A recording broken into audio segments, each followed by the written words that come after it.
En nombre del Padre, del Hijo y del Espíritu Santo. Amén. Bueno, las dos primeras clases las hemos dedicado a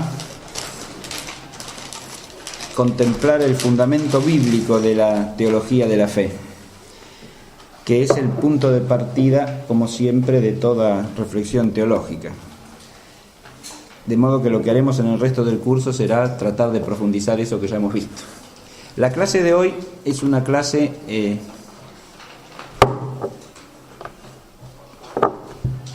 importante en el conjunto, pero además probablemente la más difícil de todas. Así que voy a tratar de hacerlo lo más claro que sea posible. El tema de hoy es el primer tema especulativo que vamos a ver, que se llama la fe de la Iglesia. Y el objetivo de la clase es tratar de situar la relación entre lo que se llama la fe objetiva y la fe subjetiva. Para eso vamos a hacer 3 puntos. El primero, precisamente, presentar y tratar de vincular estos dos aspectos o dimensiones de la fe, que son la fe objetiva y subjetiva. En segundo lugar, vamos a recorrer las notas de la fe objetiva. Y en tercer lugar vamos a ir a lo que es el fundamento especulativo de la unidad de ambas dimensiones de la fe, la misión del Espíritu Santo y su relación con la fe de la Iglesia.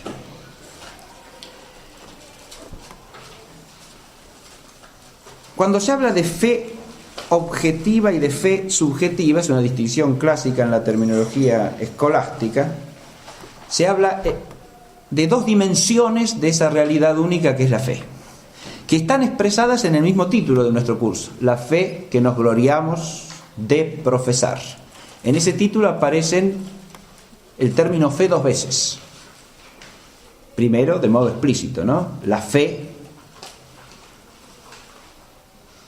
que es la fe de la Iglesia, y después se habla de profesar o de confesar, precisamente aludiendo a un acto por el cual nos adherimos a esa fe de la Iglesia, la que nos gloriamos de profesar.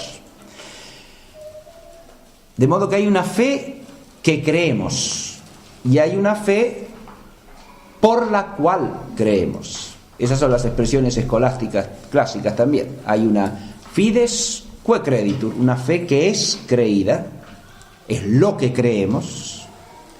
Y hay una fe con la que creemos, fides qua creditus, que es nuestro acto de adhesión a eso que creemos.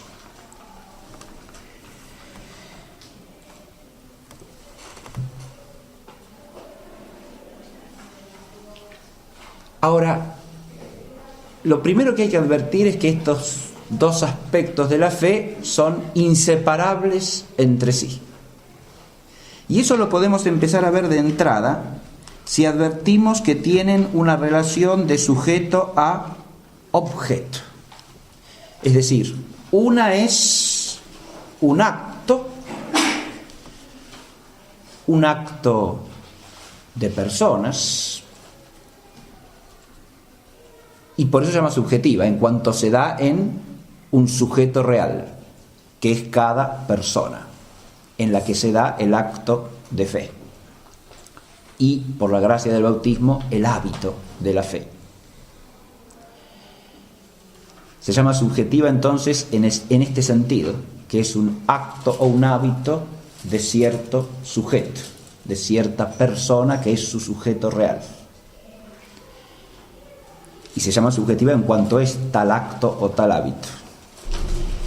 Pero ese acto o hábito recae sobre un término objetivo, recae sobre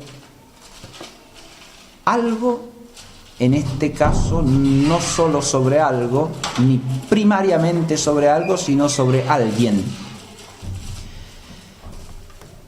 O las 2 cosas a la vez. El acto de fe es un acto que implica un objeto ya por su misma noción elemental. Si en el sujeto es un adherirse creyente, es adherirse creyentemente a algo, y es creerle a alguien. Ya desde la noción básica del acto de creer en el orden natural, advertimos que hay un doble objeto en todo creer.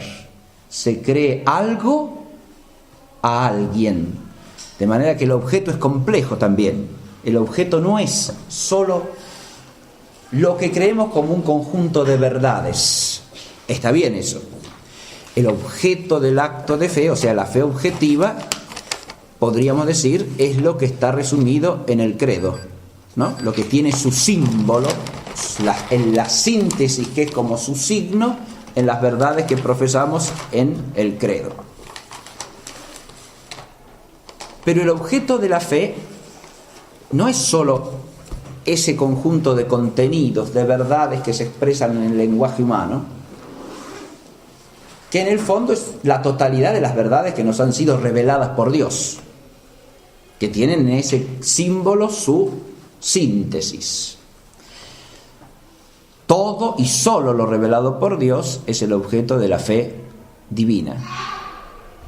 Pero lo revelado por Dios en última instancia no es un conjunto de proposiciones a las que prestamos asentimiento. Eso es el contenido objetivo de la revelación en cuanto se expresa en lenguaje humano, verdad. Pero en última instancia lo revelado por Dios es su mismo ser personal. Y aquel a quien creemos es Dios mismo. De modo que Dios es a quien creemos y es en quien creemos.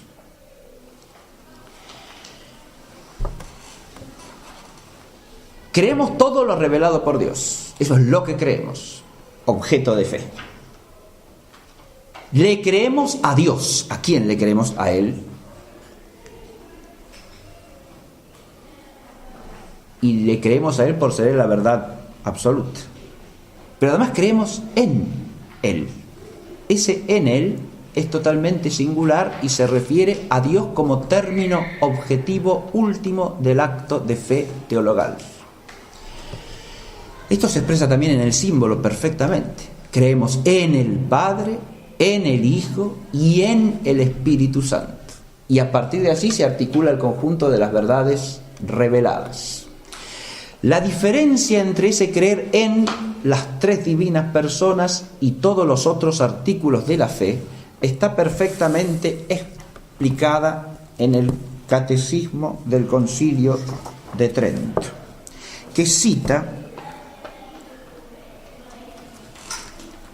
esta obra, que es uno de los libros que recomiendo en relación con la clase de hoy, de Congar, que se llama El Espíritu Santo.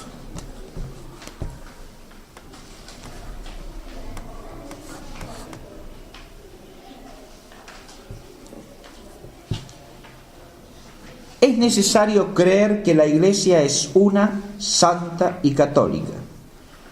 Por lo que se refiere a las tres personas de la Trinidad, Padre, Hijo y Espíritu Santo, creemos en ellas de tal manera que colocamos nuestra fe en ellas. Pero ahora, cambiando nuestra forma de hablar, profesamos creer la Santa Iglesia y no en la Santa Iglesia. Si uno toma el texto griego en el texto latino, eso se hace evidente. Credo in Deum Patrem, in Deum Filium, in Spiritum Sanctum, pero no in Ecclesiam una santa, no, credo Ecclesiam una, creo que la Iglesia es una, santa, católica, apostólica. La Iglesia no es creo en el Padre, en el Hijo y en el Espíritu Santo. Esto es lo que está explicando el Concilio de Trento, el Catecismo del Concilio de Trento, promulgado en el pontificado de San Pío V. Profesamos creer la Santa Iglesia y no en la Santa Iglesia. Mediante esta manera de hablar distinguimos a Dios, autor de todas las cosas, de todas sus criaturas y de todos los bienes inestimables que ha dado a la Iglesia. Al recibirlos, los relacionamos con su divina bondad. El creer tiene, por lo tanto, un objeto que es complejo. Creemos un conjunto de verdades, sí. Entre esas verdades figura esta, que hay una iglesia, una única iglesia, que es la Iglesia del Señor, que es una, santa, católica y apostólica. Pero ¿a quién le creemos? Le creemos al Padre y al Hijo y al Espíritu Santo. ¿Y en quién creemos? En el Padre y en el Hijo y en el Espíritu Santo. En una explicación del símbolo, San Alberto Magno dice que al asociar el creo, la Iglesia, que es una santa católica, a la persona del Espíritu, dice el símbolo que creemos que en esa Iglesia actúa el Espíritu y por eso es una santa, católica y apostólica. Eso es lo que creemos, pero a quien le creemos es al Espíritu. Y aun cuando la Iglesia enseña con autoridad, a quien le creemos es al Espíritu, es decir, a Dios.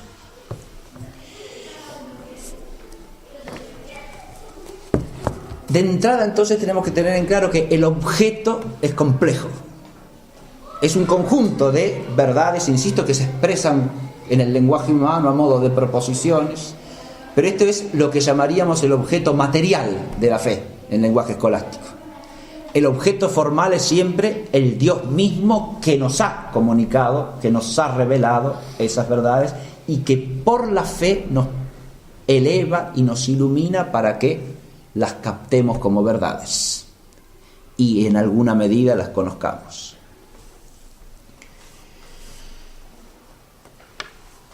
Si la fe es un acto de creer a alguien y en algo, no puede existir sin objeto determinado. Esto hay que enfatizarlo en virtud de, diríamos, una mentalidad social difundida entre nosotros según la cual el creer es más bien una cosa subjetiva. Es una especie de resolver por uno mismo aceptar algo, ¿no? Si es que le parece bien, si le viene bien, si le conviene, o porque lo necesita. Pero es una adhesión ¿a qué? Y a nada definido. Es como un sentimiento. Hace unos años daban en la televisión reportaje que hacían la RAI, la televisión italiana, en la calle, y le preguntaba a la gente, ¿qué cree usted que es la fe? Y decían, es un sentimiento de aquí, un sentimiento de allá. Si es un sentimiento, es un sentimiento. El sentimiento puede, aún el sentimiento analizado humanamente tiene cierto objeto siempre, pero puede no ser un objeto definido e inteligible. En cambio, la fe como acto de creer y de asentir con el entendimiento tiene siempre un objeto preciso como objeto de conocimiento. Y los actos y los hábitos de conocimiento se definen y se caracterizan esencialmente por su objeto, de manera tal que hay una primacía siempre del objeto sobre el acto. Y esto tenemos que aplicarlo a la fe. En la fe la primacía está del lado del objeto. Primero que nada por la noción misma del acto de fe, que por ser un acto, insisto, de asentimiento, de creer, de certeza, de convicción firme, es un acto en el cual interviene la inteligencia y por lo tanto tiene la primacía centrada en el objeto mismo siempre, porque el objeto es lo que la determina. Pero además por la naturaleza sobrenatural del acto. Aquí la primacía del objeto es mayor todavía, si se quiere, porque el objeto es la verdad suma, es la verdad primera. El objeto en última instancia es Dios mismo que se nos revela. No es algo que conocemos, no es cualquier cosa conocida. Siempre el acto de conocimiento está especificado por el objeto. Hay siempre una primacía del objeto, pero esa primacía puede no ser valorativa, puede no ser jerárquica, porque si yo conozco el comportamiento de las hormigas, bueno, es un objeto de conocimiento que determina mi entendimiento, sí, pero es un objeto cuya jerarquía ontológica no es superior a mi propia inteligencia. Ahora, en el caso de la fe divina, la primacía no solo es por la característica de objeto, sino por otras dos razones. Primero, porque el objeto y el acto correspondiente trascienden el orden natural, son intrínsecamente sobrenaturales. No están al alcance del hombre por su propia potencia nativa. Esto es. Y segundo, porque el objeto en sí mismo considerado no solo es superior al hombre, sino que es la realidad perfectísima de Dios, que es Padre y es Hijo y es Espíritu Santo, y se ha revelado al hombre en su ser personal. De manera tal que hay una primacía total del objeto. Esto correlativamente implica en el hombre el anhelo de abrirse a la realidad que se le manifiesta en la revelación y a través de la fe. Y eso es inseparable de la aspiración del hombre a conocer la verdad. Acá tenemos hoy otro problema, un problema, si se quiere, social, de mentalidad, de cosmovisión, y es que solemos vernos arrastrados por la idea y por la práctica y por la actitud de que lo que importa es cómo nos va a nosotros, ¿sí? ¿Qué nos pasa a nosotros? Si nos va bien o si nos va mal. Es una actitud que también está tipificada en el Antiguo Testamento, dicho sea de paso, ¿no? El que se centra en sí mismo, si anda bien o si anda mal, si le van bien sus cosas o no, y trata de acomodar hasta los contenidos de su religiosidad a que le encajen bien o no, le convengan o no le convengan, le hagan sentir bien o no. Y esta es una actitud que hoy día pulula en la medida en que se borra el sentido de que hay verdad. Eso en la antigüedad no era porque no existiese el sentido de la verdad, sino simplemente por el egoísmo humano, que existe siempre. Eso siempre está trabajando adentro nuestro para arrastrarnos hacia la oscuridad. Pero hoy día existe instalado de una manera que diríamos cultural ese subjetivismo, relativismo, según el cual no hay verdad. Entonces, esto que estamos diciendo de la fe es como si encontrase oídos tapiados, ¿no? Porque no hay oídos abiertos a escuchar algo que trascienda al hombre. Y este es un problema fundamental en cuanto a la posibilidad del acto de fe hoy día. Pero ahora volvamos a tratar de entender intrínsecamente el misterio de la fe, ¿no? Lo que es la fe como misterio. El objeto es complejo, pero ahora las dos dimensiones de la fe objetiva, la fe subjetiva, son inseparables. No solo hay una unidad esencial porque son objeto y sujeto, sino que son inseparables.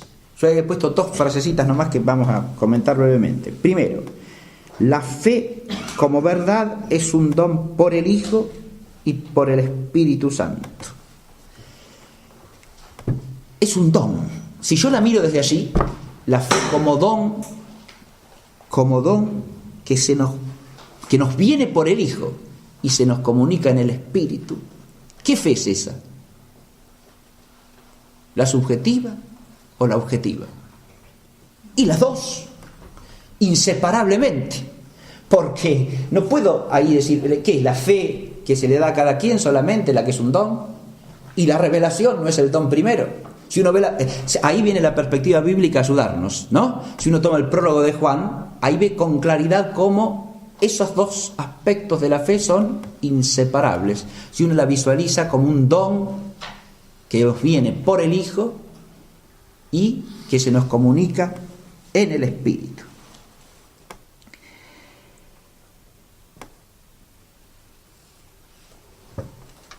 En el prólogo de Juan lo que está destacado, diríamos, es el aspecto objetivo, porque se trata del don de la verdad, ¿no? El don que es la verdad. Pero ese don que es la verdad, ahora de nuevo la perspectiva bíblica viene en nuestra ayuda, exige en nosotros la fidelidad como respuesta, ¿no? Ese acto que espontáneamente surge en nosotros a partir de eso que hemos recibido. Ahí está la inseparabilidad de la fe objetiva y la subjetiva. Y lo otro que puse es la fe como profesión, es don del Espíritu en la Iglesia, en el don de la gracia de Dios. Hay expresiones de Pablo que están centradas más bien en el aspecto subjetivo, ¿no? Como cuando dice que es en el Espíritu que podemos decir que Cristo es el Señor. Es en el Espíritu y no fuera de él que podemos decir Abba, Padre. Es decir, la fe en nosotros es algo que viene del Espíritu. Pero de nuevo, viene del Espíritu para llevarnos al Padre y al Hijo. Es decir, viene en el Espíritu para unirnos a las personas divinas, y ahí está la dimensión objetiva de la fe, inseparable de ese acto por el cual nosotros creemos. Pero ahora nos podemos preguntar, ¿quién es el sujeto de la fe? ¿Quién es el sujeto? En primer lugar, puedo decir que es cada cristiano por la gracia del bautismo. Claro, cada cristiano, eso es sencillo a partir del catecismo inclusive, ¿no? Cada cristiano por la gracia del bautismo recibe el hábito sobrenatural de la fe divina, de la fe teologal, y es capaz de hacer actos de fe, de manera tal que cada cristiano por la gracia bautismal es sujeto de la fe divina. Pero en el mismo rito del bautismo nos encontramos con otro dato que ya complica de nuevo la cuestión, porque es la Iglesia entera la que proclama la fe y dice: esta es la fe de la Iglesia, la fe que nos gloriamos de profesar. Y cuando uno estudia teológicamente el sacramento bautismal, advierte que es en esa fe que es bautizado el que es bautizado. No en una fe subjetiva que todavía no tiene, que va a recibir por el sacramento del bautismo, sino que es bautizado en la fe de ¿quién? De otros que están allí y que ya lo tienen. Pero esos otros actúan individualmente. Es la fe de cada uno. No es lo que dice el rito. El rito dice que se trata de la fe de la Iglesia. De manera tal que ahora hay un segundo sujeto, y ese segundo sujeto es la Iglesia que bautiza. No solo el bautizado es el sujeto real de la fe, sino también la Iglesia que bautiza. Y así como hay una complejidad en el objeto, hay también una complejidad en el sujeto. Esta complejidad del sujeto consiste en que la fe es de alguna manera algo individual, pero también algo comunitario. La misma forma de estar redactados los símbolos de la fe en la antigüedad cristiana refleja esto. En su forma griega, que es la más antigua de todas, el símbolo apostólico viene en dos formas de redacción. Una que pone creo en primera del singular, otra que pone creemos en primera del plural. Y esta doble redacción del símbolo existe en la liturgia hoy día también, porque hay fórmulas de interrogación de la fe en que se profesa el símbolo en forma dialogada, en las que se responde con el plural, creemos, mientras que la fórmula del credo que usamos para la liturgia dice creo y creemos. Y esta dualidad del verbal, digamos, está expresando un misterio, y es el misterio de que el sujeto de la fe es al mismo tiempo cada uno y la comunidad que es la Iglesia.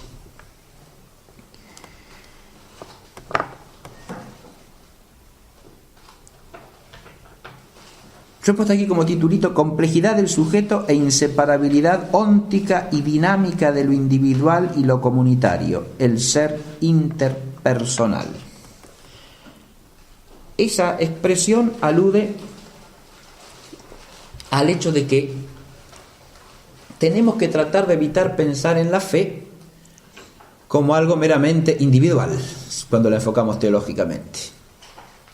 Es verdad que el sujeto de iniciación del hábito y el que realiza el acto es cada uno singularmente. Pero lo que no es verdad es que cada uno singularmente como persona exista como un individuo aislado. Eso es lo que no es verdad. Y no es verdad ya en el orden natural.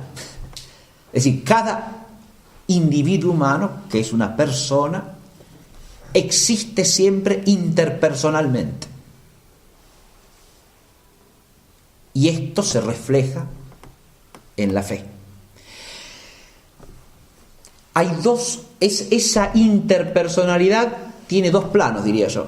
Uno óntico, ontológico, como quieran, es el plano del ser. El hombre es interpersonalmente. No hay realidad humana de un individuo aislado, suelto, ¿no? Eso es pues, por una hipótesis mental, pero no realidad humana de un individuo absolutamente aislado de todo otro individuo.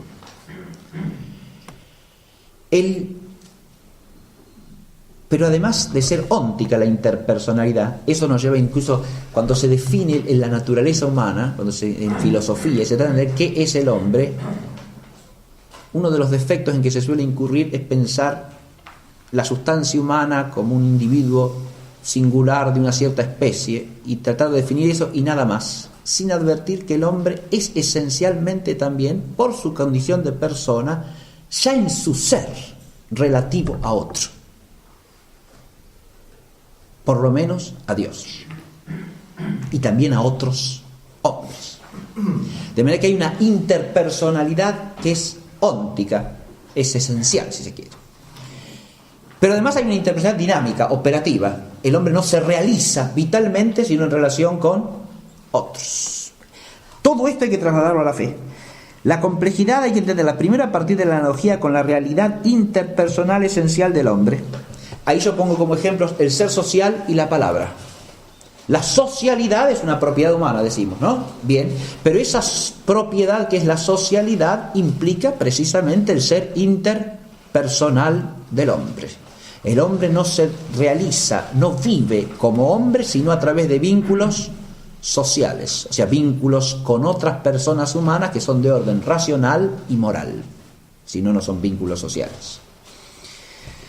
Vínculos en los cuales nos asociamos, somos como socios unos de otros, ¿verdad?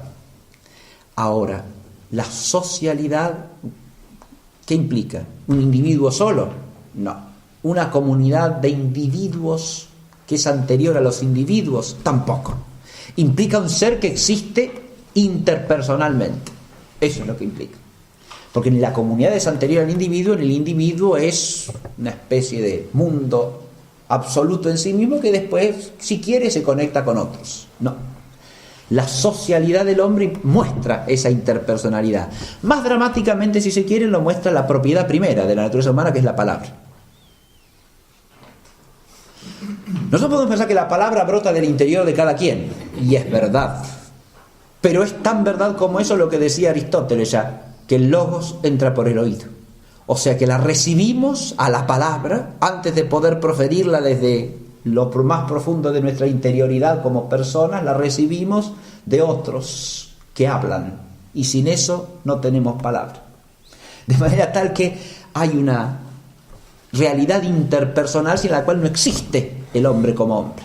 Ahora, esto por analogía lo tenemos que trasladar a la fe, porque en la esfera de la fe primero se da que lo sobrenatural asume lo natural, pero no lo elimina, de manera que la realidad y el misterio de la Iglesia no suprime esta interpersonalidad esencial del hombre, sino que al contrario, la plenifica. Pero además, esto nos sirve como analogado para entender de alguna manera que con la fe pasa eso mismo que pasa con la palabra. Y ahí el vínculo es real también, porque como dice Pablo, la fe depende de la palabra, y humana incluso, no de una palabra meramente humana, pero de una palabra humana que es mediadora de la verdad divina, y entra por el oído. Ahora no es el logos humano lo que entra por el oído, es la fe divina lo que entra por el oído, porque ese logos ha sido elevado, ha sido trasladado por la fuerza del Espíritu a ser instrumento significante de la verdad revelada, y es un instrumento de la acción vivificante de la revelación divina, de manera tal que ahora lo que entra por el oído no es un logos humano, sino es el eco del logos de vida que se ha hecho carne y ha habitado entre nosotros. Es como un eco, como un volver a sonar su voz, no ya con su propia garganta humana, sino a través de la de los otros, las de los que son miembros de su cuerpo. Esto, si nosotros nos situamos a partir de Pentecostés, con el misterio de la Iglesia ya culminado, vemos que ahí empieza a sonar esa voz a través de la cual la fe entra por el oído. ¿Y es voz de quién? de un individuo? Ah, no, es voz de esa iglesia que acaba de recibir el don del Espíritu prometido por el Señor. Habla por boca de uno, porque el hablar no puede ser sino de cada quien, sí. Pero ese hablar de cada quien depende de que todos seamos un cuerpo y de que quien habla a través de nuestra voz sea el mismo y único Espíritu de la verdad. De modo que tenemos que cantar cada uno, pero en coro. El coro de la liturgia es la expresión de esto de una manera manifestante y al mismo tiempo misteriosa, porque en el coro se realiza esto de que, claro, la voz es de cada uno, pero no canta cada uno por su lado, ni cada uno por su cuenta, sino que cantan todos una misma cosa, un mismo canto. Y porque son parte de una realidad comunitaria en la que están unidos realmente y dinámicamente, vitalmente, podríamos decir. Esa complejidad del sujeto de la fe, que podemos ver a partir de la analogía con la naturaleza humana, tiene también una dimensión propiamente revelada. Y eso está en el B, ¿no? La complejidad en el misterio, porque el sujeto es el cuerpo de Cristo. En el mismo concepto paulino de cuerpo de Cristo está esa dualidad significada y también la inseparabilidad de las dos dimensiones. Porque el cuerpo tiene miembros, muchos miembros, como dice Pablo, y cada uno tiene su función, pero es un solo cuerpo. La fe es del cuerpo, y como es la fe del cuerpo, la fe de la Iglesia es la que cada miembro se gloría de profesar.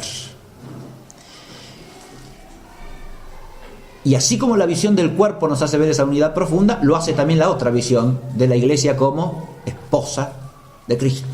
La Iglesia es la esposa inmaculada en la unión del Espíritu Santo, por la cual el cuerpo está unido a Cristo como la esposa al esposo, en una unidad perfecta e indisoluble. Ahora bien, en esa unidad, cada uno de los que forman parte de esa unidad está llamado a formar un único vínculo en la unidad. El vínculo es único, podríamos decir. Esta imagen de la esposa hay que pasarla por la imagen del cuerpo, obviamente, para ver esto que estoy diciendo. Pero el vínculo es absolutamente único, de manera tal que todos los miembros del cuerpo constituyen la unidad de la única esposa de Cristo, que es la Iglesia. Y esa esposa es esposa en el Espíritu, de manera tal que el Espíritu la hace vivir como tal, y el Espíritu es uno solo. Fíjense que esa imagen de la esposa se aplica también a las iglesias particulares, cada iglesia, porque ahí hay otra complejidad del sujeto, ¿eh? El sujeto es la iglesia, sí, pero cada iglesia, ¿sí? En el modo de hablar de los primeros padres de la iglesia particular de tal lugar es también la esposa del Señor, ¿no? La iglesia de Roma, o la iglesia de Antioquía, o la iglesia que está en Éfeso, etc. O en Filadelfia, etc. Bien, es la iglesia que está en tal lugar, es la esposa del Cristo. Pero, ¿esa sola? Ah, no. Esa, porque es una realización concreta de la única iglesia que es la misma en todos lados, porque el Espíritu es uno solo. El Espíritu es único y es lo que hace la unidad absoluta del todo. Si no llegamos a pensar esto de alguna manera, no vemos tampoco en la fe el sujeto de la fe. El sujeto de la fe es esa realidad de la Iglesia que es el misterio de Cristo presente en medio nuestro. Si no, no hay sujeto de fe. Sujeto de fe no es un individuo aislado que dice, sí, yo creo. No, eso no es el sujeto de fe. El sujeto de fe es la Iglesia entera. Y por eso, eso que es ontológico también tiene su dimensión dinámica. Quiero decir, la fe de unos confirma la fe de otros, ¿no? Esto se aparece en Pablo con toda nitidez. Nos confirmamos mutuamente en la fe, ¿no? A través de las palabras, de las acciones, de los cantos, ¿no? De la acción de gracias. Nos confirmamos mutuamente en la fe, quiere decir que nos corroboramos, nos fortalecemos en la fe mutuamente como miembros de un cuerpo que participan de la misma y única fe en el mismo y único Espíritu. Muy bien. Pasamos a la segunda parte. Yo dije que la fe tiene dos dimensiones, la subjetiva y la objetiva, pero que hay una primacía de la objetividad, una primacía del objeto, porque lo que la fe subjetiva hace en el sujeto es solo en la medida en que se le manifiesta el objeto adecuado. ¿Es la fe el principio de la salvación en nosotros? Sí, Señor. Esa es la fe con que cada uno cree, claro, sí, pero en la medida en que recaiga sobre el objeto real de la fe, el objeto auténtico de la fe. Por eso ahora nos centramos un momentito en la fe objetiva y destacamos sus rasgos, sus características fundamentales. En primer lugar, retomamos la idea esta de que es la fe cristiana del cristiano y por lo tanto tiene un carácter teologal. Fe del cristiano quiere decir fe del que cree en Cristo, o sea, profesa que Cristo es el Señor y que en Él está la plenitud de la verdad, como la totalidad del don salvífico y la consumación última de la revelación. De manera tal que con eso solo ya tenemos, para empezar, el rasgo fundamental de la fe teologal objetivamente. Es fe en Cristo. Y como es fe en Cristo como el Hijo único, es al mismo tiempo inseparablemente fe en el Padre del Hijo y en el Espíritu de ambos. Esa fe es la fe de la Iglesia y por tanto participa las características o notas distintivas de la Iglesia. Es una, es santa, es católica y es apostólica.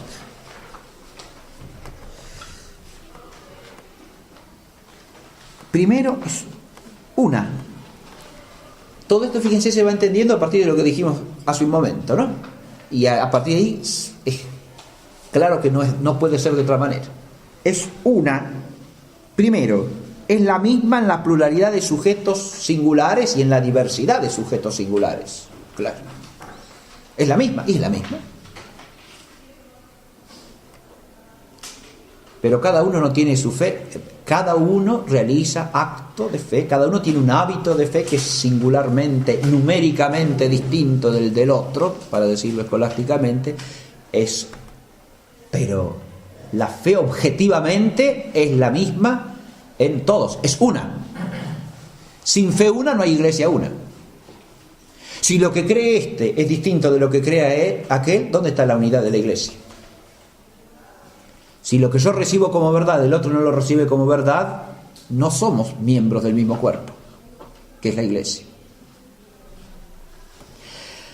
Si la fe no es objetivamente una, no hay fe de la iglesia.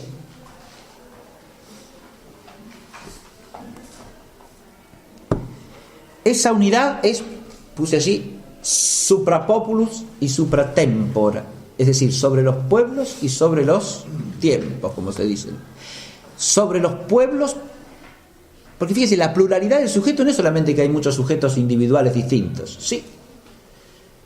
En el mandato apostólico, Jesús le dice a los apóstoles que vayan a ser discípulos a todos los pueblos, a todas las naciones gentiles. Ahí ya vemos algo que, de nuevo, la Biblia nos enfoca bien, ¿no? Nos enfoca en la verdad, como siempre, porque es la palabra de Dios, ¿no? No los manda a evangelizar a cada uno individualmente, sino a ser discípulos a los pueblos. Porque esa es la naturaleza humana.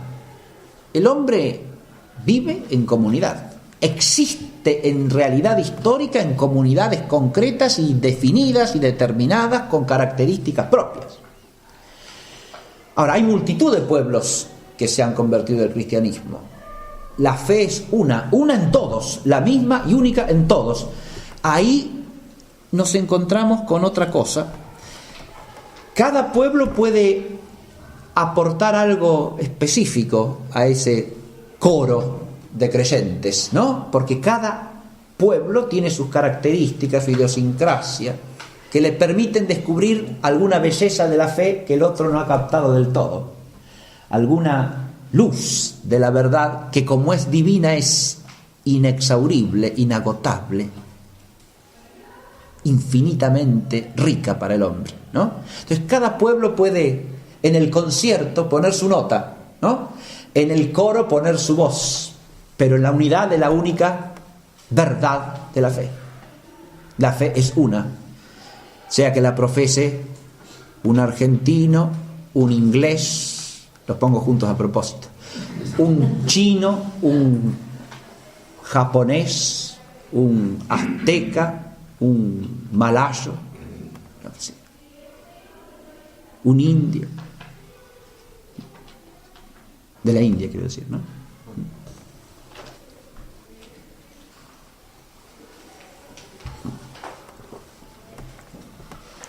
Pero también sobre los tiempos tiene unidad. Es la misma ayer, hoy, mañana, es la misma. Y claro, y si no es la misma fe, no hay una iglesia, como decimos en el credo, ¿no? En el credo decimos que la iglesia es una. Ahora, si la fe de ayer o de anteayer era otra que la fe de hoy, la iglesia una ya no existe más. La fe es sobre todo los tiempos históricos. Pueden cambiar las circunstancias de la historia, pueden cambiar muchas cosas en el proceso temporal de la historia, pero la fe en toda edad, en toda época, en todo tiempo, es esencial y objetivamente una sola, una y la misma. Y si no, ya no es la fe de la iglesia, la fe que nos gloriamos de profesar. La misma. Esto tiene que ver con otro punto que acá lo puse para no para desarrollarlo, sino para traerlo a la memoria de ustedes, que es lo que suele llamarse el desarrollo dinámico del dogma. Es decir, la verdad revelada puede ir descubriéndose más profundamente a lo largo del tiempo de la historia de la Iglesia. Eso es así. Se va profundizando el conocimiento de la verdad que ha sido revelada. Es la misma, pero la lucidez, la precisión con que se la capta pueden ir progresando. Hay lo que suele llamarse una evolución homogénea, ¿no? Expresión del padre Arintero, del dogma católico. Evolución no en el sentido de transformación, eso es lo que no puede haber, no transformación esencial, sino desarrollo homogéneo de lo mismo que se profundiza en el mismo sentido y en la misma verdad fundamental. La fe es una, la fe objetiva es una, y eso es lo que hace que todos los creyentes estemos unidos, ¿no? En una única iglesia. Ahora, la fe también es santa. Sí, señor. Nosotros tenemos una provincia que se llama así, ¿no? Santa Fe. Bien, la fe es santa, es santa. Y si es la fe divina, ¿cómo no va a ser santa? Si es la fe que nos une a Dios mismo, porque es una fe teologal, ¿cómo no va a ser santa? Pero además, objetivamente, es el mismo. Es lo primero que dije, ¿no? La fe tiene como objeto, sí, las verdades reveladas, pero últimamente el objeto es Dios mismo. La fe es una virtud teologal porque recae sobre Dios mismo. ¿Cómo no va a ser santa si nos vincula con Dios? Viene de Dios porque es un don suyo y nos vincula a Él, de manera tal que la fe es objetivamente santa. Y además de ser santa, es santificadora del creyente porque es principio de la santificación. Nos da a conocer la verdad que es Dios y la verdad del plan de Dios. Eso se refleja claramente en el culto de la palabra y en los misterios sacramentales, en la liturgia de la Iglesia. Nosotros a la palabra la reverenciamos como manifestación de la verdad revelada de la fe, ¿no? Y todo el culto de la palabra es un culto a esa santidad de la fe, ¿no?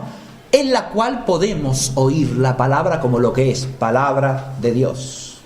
Esos signos de las luces, las procesiones, el incienso que recaen sobre ese objeto físico que es el libro, símbolo de la palabra de Dios, ¿no?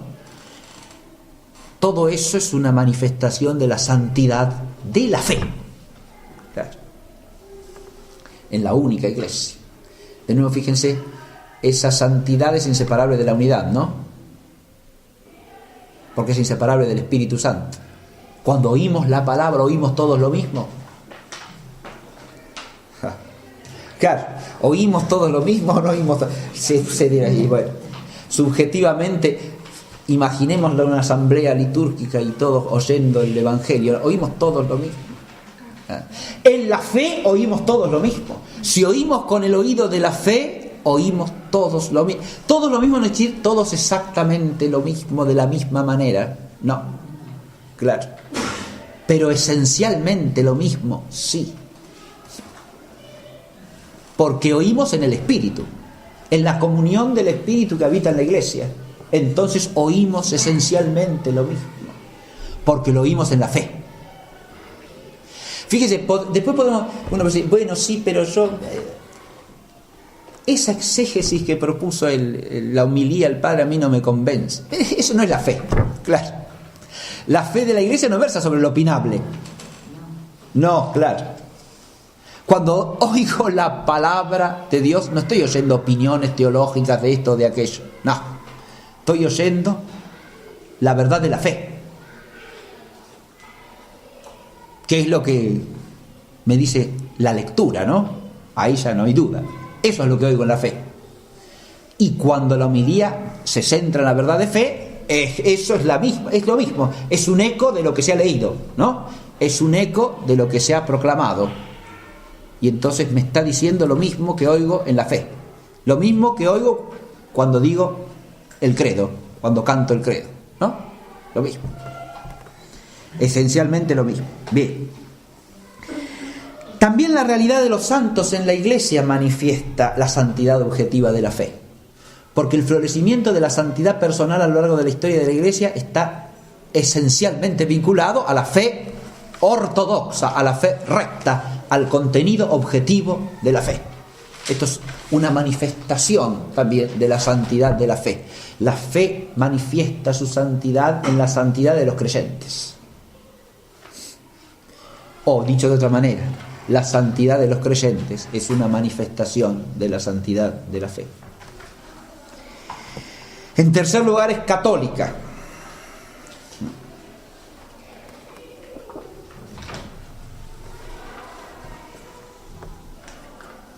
Catolicidad de la fe objetiva en su contenido y en su referencia. Católica quiere decir que lo abarca todo, ¿no?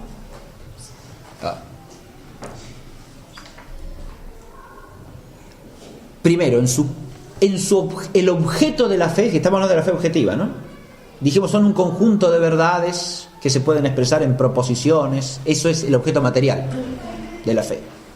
¿Y este es total o no? Y claro, porque en el Verbo encarnado ha llegado la revelación a su plenitud, y por eso estamos en la plenitud de los tiempos a partir de su entrada en el tiempo. Y eso significa que la revelación abarca la totalidad. La fe abarca la totalidad de la revelación según el designio de Dios. Nada sustancial hay que agregarle a eso. Nada de nada. Ninguna otra verdad salvífica queda por revelar. Es la fe católica, objetivamente católica, ¿no? Si uno en cambio a la modernista entiende que la fe tradicional es una especie de antiguaya que sirve más o menos para estar para sentir alguna cosita buena, pero hay que agregarle todos los conocimientos modernos porque si no estamos listos, mijo, ¿no? La fe es una cosa secundaria que es como una especie de auxilio para la ciencia que nos ilumina. Eso ya, obviamente, digo esto porque cuando decimos que la fe es católica y decimos en esto que tiene la plenitud de la verdad salvífica, objetivamente, esto quiere decir que todo conocimiento humano respecto a eso, por importante que sea, es meramente instrumental y secundario. Sea lo que se descubra. Puede ser en su disciplina importantísimo todo lo que se quiera, pero no es ni la verdad divina, ni la verdad que salva, ni la verdad que da la vida. Esa es la que está en la fe, que es católica porque contiene la integridad de la verdad salvadora. Y esto no es despreciar los conocimientos humanos, atención, sino ponerlos en su sitio, en su lugar, en un lugar subordinado.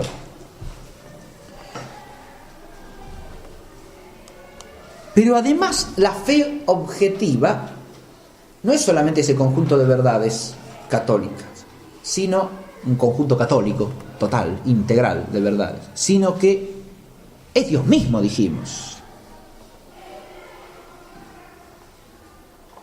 Y ahora es católica en un sentido mucho más profundo todavía, porque si el objeto personal de la fe es Dios mismo, el Padre y el Hijo y el Espíritu Santo, la catolicidad está en que se trata del Dios que está en todo,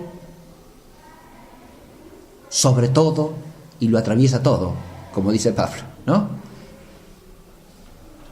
Refiriéndose al Padre, que está en todo, sobre todo y lo atraviesa todo, al Hijo y al Espíritu Santo. Y lógico, porque eso se puede referir a las tres divinas personas, a la totalidad del misterio de Dios.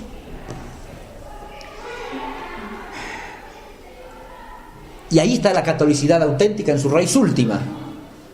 La fe es católica porque es la fe en el Padre y en el Hijo y en el Espíritu Santo. Y Dios está sobre todo y lo abarca todo. Está en todo y lo traspasa todo.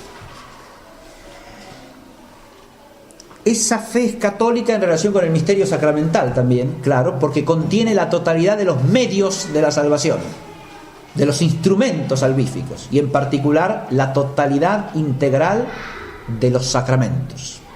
Porque es la fe completa, es la fe que nos vincula con la realidad salvífica concreta, total, porque es la fe completa, porque es la fe católica, nos vincula con la realidad sacramental total, íntegra, no fraccionada, no disminuida, no reducida. Porque es a través de ese misterio sacramental dinámicamente que se comunica la misma fe, fíjense, ¿no? Ahí vemos cómo hay una especie de circuncisión eclesial de la fe, ¿no?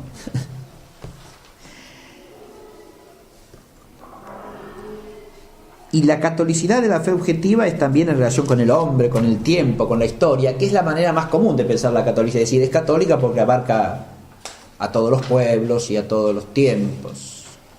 Ese sentido de catolicidad en realidad es una aplicación de la unidad. Es lógico y está bien.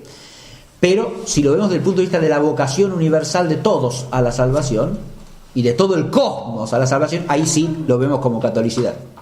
La catolicidad implica esta llamada universal desde la fe a que todo llegue a ser reino por Cristo, con Él y en Él. Esta es la catolicidad.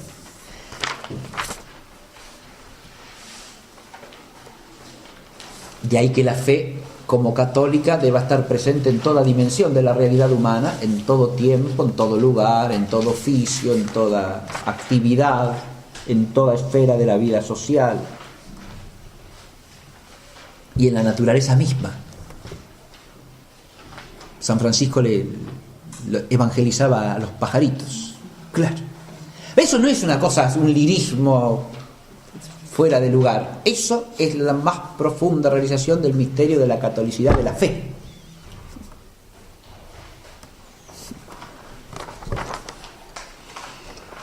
Es apostólica, esa es la cuarta nota, ¿no? La apostolicidad implica el arraigo de toda esa fe objetiva en los apóstoles, como los discípulos y los enviados y los testigos del Señor. Y principalmente como sus testigos, es decir, como aquellos que comunican lo que han visto y oído, lo que, como dice Juan, inclusive hemos palpado acerca del verbo de vida, ¿no?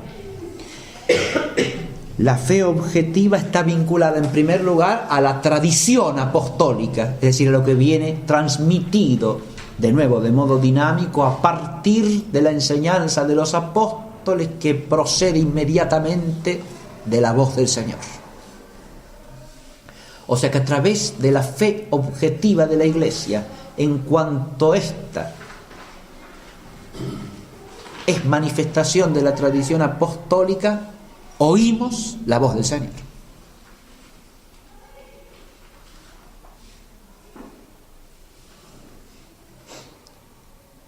Porque lo que los apóstoles hablan, si lo hablan como apóstoles, no es algo que viene de ellos. Ya lo decía el Señor acerca del mismo: no hablo de mí mismo, sino que lo que he oído junto al Padre, eso es lo que hablo. Y ahora, por analogía, eso se aplica a los apóstoles. No hablo de mí mismo, sino que lo que he oído del Señor, eso es lo que hablo. Y eso es lo que habla la Iglesia, y eso es lo que habla el cristiano en la fe, lo que ha oído del Señor. Y lo oímos del Señor a través de sus apóstoles. Por eso nuestra fe es apostólica. Esa apostolicidad refleja la situación única, singular, irrepetible de los apóstoles. Porque nadie más que ellos pudo oír, ver y tocar al verbo de vida, porque nadie más que ellos fue elegido por el Señor para ser su discípulo, su enviado y su testigo ante todas las naciones. Esa tradición apostólica está a su vez asociada a la sucesión apostólica y a la autoridad apostólica. La fe es apostólica porque reconocemos en esa fe una sucesión apostólica legítima, es decir, no solo una tradición apostólica, sino una sucesión apostólica, que significa la sucesión de esa autoridad que el Señor confió a sus apóstoles. Esa autoridad divina que les comunicó a ellos y que de ellos se transmite a sus sucesores hasta el fin de los tiempos. Por eso hay ahí un misterio en la figura de los sucesores de los apóstoles, que son los obispos. La apostolicidad de la fe tiene que ver con esto. Con esta indisociabilidad que tiene la fe objetiva de la Iglesia con la garantía de la objetividad integral del depósito que ha sido confiado a la Iglesia. Y la garantía está en el ejercicio de la autoridad apostólica. No que la tradición apostólica circule solo entre los obispos, no. Es toda la Iglesia como cuerpo la que es sujeto de la tradición apostólica, en la cabeza y en los miembros. Pero hay una garantía de autoridad para custodiar el depósito, en orden al oficio de custodiar el depósito, y esa está puesta en la sucesión apostólica legítima. Por eso un signo de la fe objetiva es lo que se enseña en todas las iglesias constantemente desde el principio, en aquellas que conservan la legítima sucesión apostólica. Estoy citando a San Ireneo de León, cuando se plantea el problema de cómo distingo si lo que se enseña es la fe apostólica o no, el contenido objetivo de la enseñanza del Señor dado a sus apóstoles o no. Lo que se enseña, dice San Ireneo, en todas las iglesias de origen apostólico, que conservan la legítima sucesión, en todas, desde el principio, de igual manera, la unidad, ¿no? La unidad del Espíritu, la unidad de la misma doctrina, de la misma enseñanza, del mismo contenido objetivo, que está garantizado a su vez por la legítima sucesión apostólica, no de una manera automática o mecánica, sino porque esa legítima sucesión es un signo de la Iglesia del Señor, de la Iglesia donde habita el Espíritu de la verdad. Ahora, la fe es apostólica también porque la Iglesia entera es un sujeto testimoniante, porque los apóstoles son testigos por excelencia. Ahora, la Iglesia entera es testigo del Señor, testigo de que Cristo ha resucitado. Y ese testimonio que da la Iglesia entera es testimonio ¿de qué? Y del contenido objetivo de la fe, del misterio presente en medio nuestro, de la realidad vital del Padre y del Hijo y del Espíritu Santo que se nos comunica por la gracia del Señor. Ese es el testimonio apostólico de la Iglesia entera, inseparable de la fe verdadera, del objeto de la fe. Voy a leer un textito, nos había marcado unos cuantos.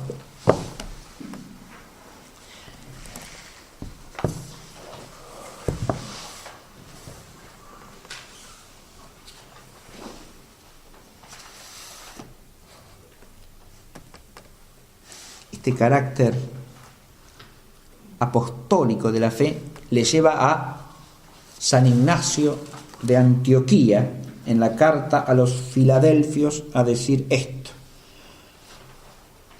poned pues todo ahínco en usar de una sola Eucaristía, porque una sola es la carne de nuestro Señor Jesucristo y un solo cáliz para unirnos con su sangre, un solo altar, así como no hay más que un solo obispo, juntamente con el colegio de presbíteros y con los diáconos, consiervos míos. De esta manera todo cuanto hiciereis lo haréis según Dios. Así como Pablo decía no hay más que un solo Padre, un solo Señor Jesucristo, un solo Espíritu, Ignacio, haciendo eco a esas expresiones de Pablo, habla de una sola Eucaristía, de un solo altar, de un solo cáliz, de un solo obispo. El obispo, como sucesor de los apóstoles, es el signo distintivo de la presencia del Espíritu en la... Por eso dije, no es automático eso, sino como... Y aparece presentado primariamente como ¿qué? Como el liturgo, como el que celebra la Eucaristía. Porque donde está la Eucaristía verdadera, está la fe verdadera. Porque ahí está el Espíritu del Señor. Y ahí está el Señor. Donde está el obispo legítimo, ahí está la Iglesia verdadera. Y unida a él en la misma celebración eucarística. La fe que es una, santa, católica y apostólica, es la fe evangélica y la fe ortodoxa. ¿Acaso esto lo digo para sugerir una temática? Obviamente, ¿no?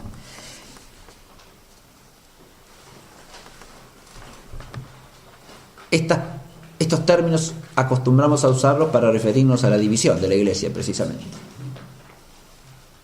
Hay una Iglesia católica, hay las iglesias ortodoxas y están las comunidades evangélicas, ¿no? Ahora, si lo vemos desde la fe,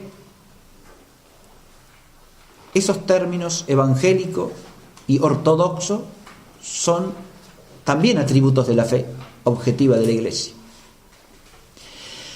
Si la fe es una, católica, santa, apostólica, ¿es evangélica o no?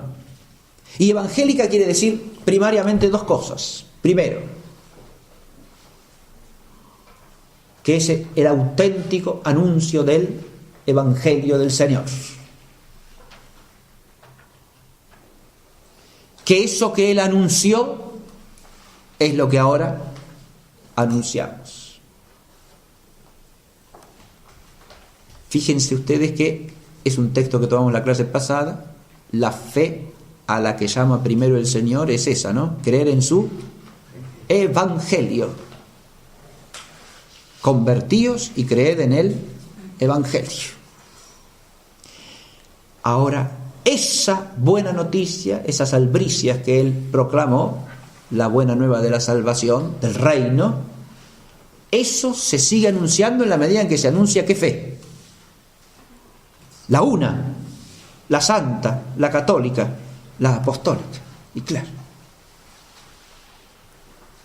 en la medida en que se anuncia y en la medida en que esa fe es un eco de la voz del Señor, como decíamos hace un momento, es evidente, ¿no? Ortodoxia hace alusión ¿a qué? Y primero que nada, hay dos maneras de interpretar teológicamente el término. Hay una que es básica y la primera y la más sólida de todas. Ortodoxo quiere decir que es, según un parecer, recto. Es decir, es la fe objetivamente verdadera y conforme ¿a qué?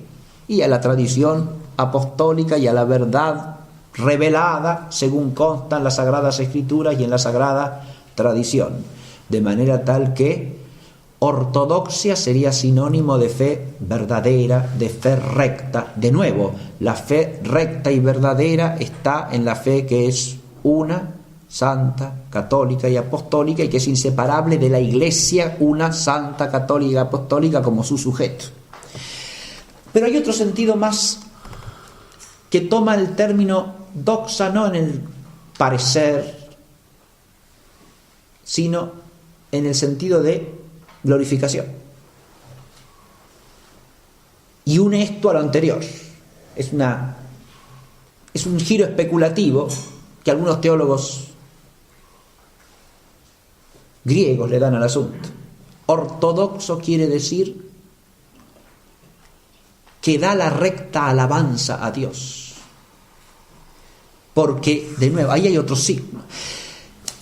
Así como el carácter evangélico implica ese estar alegre porque se anuncia la fe. Sin eso no habría verdadero espíritu evangélico, ¿no? Porque son las albricias del reino lo que se anuncia. La fe recta, la fe verdadera, implica la alabanza verdadera. Porque si se comunica la fe recta, pero no está unido eso a la glorificación litúrgica y a la vida de santidad, esta es la mentalidad ortodoxa. Ahora digo ortodoxo en el sentido de los griegos, los rusos. Si no está unida la profesión de fe a la alabanza de la Iglesia entera en la liturgia y a la santidad como esfuerzo en la vida personal de cada uno y de la comunidad entera, porque ahí tampoco hay individualismo, posible, porque la santificación no es de la comunidad entera o es un esfuerzo heroico de algunos, que siempre los hay, gracias a Dios, sí.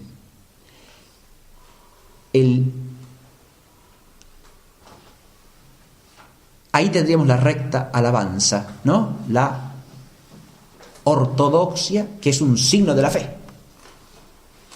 La fe implica la plena glorificación, la recta glorificación del Señor. Acá sí leo un textito más y ya vamos a ir terminando. Es un texto de Clemente de Alejandría, muy breve, que tiene que ver con esto. El Verbo de Dios ha abandonado la lira y la cítara, instrumentos sin alma, para entregarse por el Espíritu Santo al mundo entero concentrado en el hombre. Se sirve de él como de instrumento con voces múltiples y acompañándose de su canto. De este instrumento que es el hombre, ejecuta el cántico de Dios. Esta belleza extraordinaria este texto, ¿no? Fíjense ustedes, el Verbo de Dios, el Logos divino, ha abandonado la lira y la cítara. Acá lo que está diciendo, está haciendo una comparación entre dos maneras de hacer música acá, Clemente, ¿no? Una manera humana, diríamos, con instrumentos humanos, instrumentos fabricados por el hombre, la lira y la cítara. Instrumentos sin alma, dice,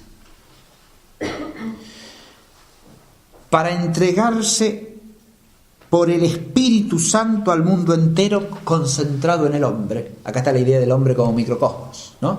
Al tomar al hombre el verbo, está hablando de la encarnación. Hasta la encarnación, la música que suena sobre la tierra es la música de los instrumentos que fabrica el hombre. Esto está diciendo Clemente. Ahora, al encarnarse el Verbo, al tomar esa naturaleza humana para sí y en ella al universo entero, porque ahí está concentrada toda la creación, dice Clemente, ¿no? Se ha entregado por el Espíritu Santo y se sirve del hombre como de instrumento con voces múltiples. Ahora ya no es solo esa humanidad de Cristo, sino su cuerpo, que es la Iglesia, desde su primera venida hasta que Él vuelva, ¿no? Ha tomado ese instrumento con voces múltiples y, acompañándose de su canto, de este instrumento que es el hombre. Ahora, el canto del hombre, y es toda la vida del hombre, ¿no? Todo lo que el hombre, bajo el influjo del Espíritu Santo, vive, hace, dice, en la comunión de la Iglesia, que es el cuerpo de Cristo, en la fe. Y acompañándose de su canto, de este instrumento que es el hombre, ejecuta el cántico de Dios. Sí, el texto hay que leerlo, releerlo, porque es muy conciso, ¿no? En una primera lectura puede uno no captar todo lo que está diciendo. Es un texto maravilloso, ¿no? Bien. Este es Clemente de Alejandría, ¿sí? Del siglo II, fines del siglo II. Bien, y ya termino. La última parte la menciono y la dejo para la introducción de la clase que viene, ¿sí? Brevemente, pero digo de qué trata esto. Una vez que nosotros tenemos visto lo que es la dualidad de la fe subjetiva y objetiva, las características propias de la fe objetiva, que es el correlato de la fe subjetiva de la Iglesia y de cada uno en la Iglesia, ¿no? Podemos tratar de profundizar esto desde el punto de vista teológico a partir de una pregunta, que es la relación que tiene la fe con la misión del Espíritu Santo. El sujeto de la fe es la Iglesia. Ahora bien, y cada uno de los miembros de la Iglesia. Ahora, la Iglesia vive por la fuerza del Espíritu. Ahora, los teólogos a lo largo del siglo, empezando por los padres griegos ya, se han preguntado si el Espíritu está personalmente presente en la Iglesia. Ya en terminología escolástica la pregunta es, cuando decimos que el Espíritu vivifica la Iglesia, ¿es una mera apropiación o se trata de una relación personal que tiene que ver con la misión del Espíritu Santo? El planteo formal de esta cuestión lo encontramos en los escolásticos. Aparece explicitado en Petavio, Dionisio Petavio, un gran patrólogo francés del siglo XVII. Petó, ¿sí? Dionisio Petavio. Y precisamente porque estudió a los padres griegos, empezó a replantear una serie de cuestiones que estaban un poco abandonadas en la escolástica latina. Y una de las que plantea es esta, precisamente bajo el influjo de los textos de los padres griegos, ¿no? San Cirilo de Alejandría, sobre todo, pero también San Basilio Magno, San Gregorio Nacianceno. Y la cuestión que él plantea es si él lo plantea respecto de la santificación. Si la santificación es obra común de las tres divinas personas que se atribuye por apropiación al Espíritu Santo, o se puede decir que el Espíritu Santo personalmente es el santificador. El tema reaparece con toda energía en Scheven. En los misterios del cristianismo, al tratar del misterio trinitario, Scheven desemboca en la cuestión de la misión del Espíritu Santo y se plantea la cuestión de una misión personal del Espíritu Santo en la Iglesia. Este es un tema complicadísimo, de teología especulativa, sí. Porque acá lo que tenemos que entender es, primero, que es una apropiación y que es una misión. La misión de una persona, que el Espíritu Santo ha sido enviado, no cabe duda, es de fe, está explícito en la Escritura. La misión de una persona divina, ¿qué implica? Primero, su origen eterno en la Trinidad. El Espíritu Santo procede del Padre y del Hijo como de un único principio, y por eso es enviado por el Padre y por el Hijo. ¿Enviado qué quiere decir? ¿Que deja de ser? No. ¿Que baja? No baja a ningún lado. Enviado quiere decir que Dios crea un efecto real que tiene una relación con esa persona y no con las otras. En el caso de la encarnación del Verbo es facilísimo entender eso. Bueno, en el caso de la encarnación del Verbo es claro que la humanidad de Cristo está unida hipostáticamente solo a la persona del Verbo. Y es enviado en cuanto que se encarna. Ahora, el Espíritu Santo es enviado ¿cómo? Si leemos el texto de Pentecostés en el libro de los Hechos, es decir, la lengua de fuego, el viento, son esos signos los que hacen al envío del Espíritu Santo, esos signos teofánicos. Evidentemente son nada más que signos externos que manifiestan el envío, pero no son el efecto del envío mismo. Es decir, no puedo decir que el Espíritu Santo ha sido enviado porque son un viento impetuoso y aparecieron lenguas de fuego, ¿no? No es a ese efecto creado que está vinculada la persona del Espíritu Santo. ¿Y a qué está vinculado? Y a la iglesia que nace, lógico. Entonces el Espíritu Santo ha sido enviado a la iglesia. La iglesia tiene un vínculo con la persona del Espíritu, que no es una unión hipostática, no, pero es un vínculo real con la persona del Espíritu que no tiene ninguna otra realidad creada. La iglesia como realidad creada. Fíjense que ese vínculo es del cuerpo de Cristo y lo podemos entender solo por analogía a lo que pasa en nuestra humanidad en relación con la humanidad del Señor.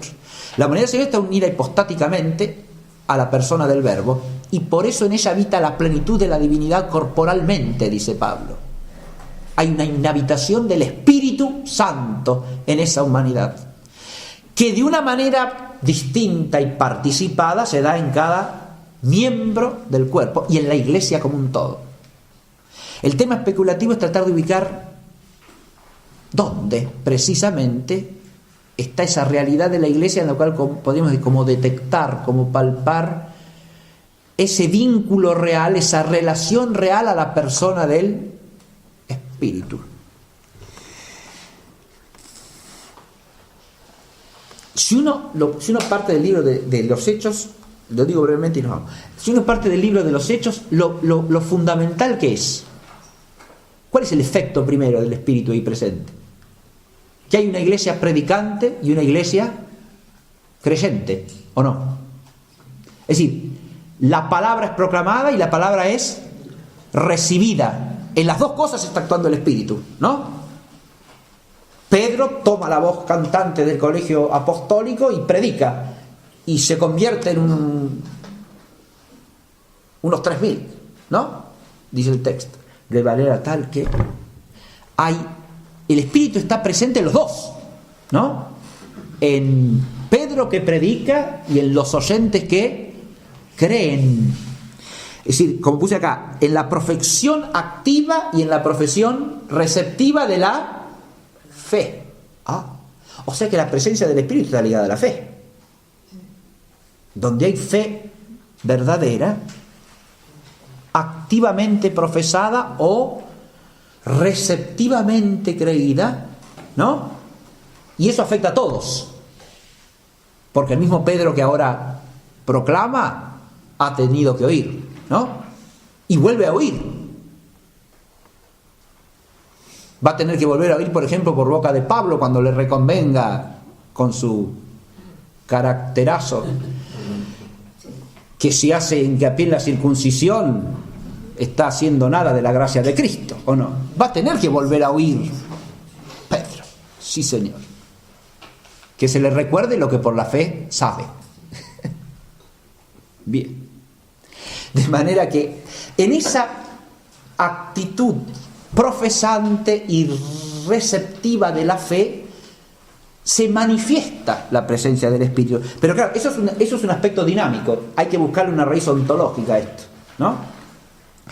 Y esa raíz ontológica primero está en la iglesia entera, que es el cuerpo de Cristo, pero cuya alma es el Espíritu, porque es el principio vivificante, y del cual el Espíritu es las arras, otra expresión de Pablo, ya esponsalicia, ¿no? Las arras del desposorio. El espíritu está dado como en arras.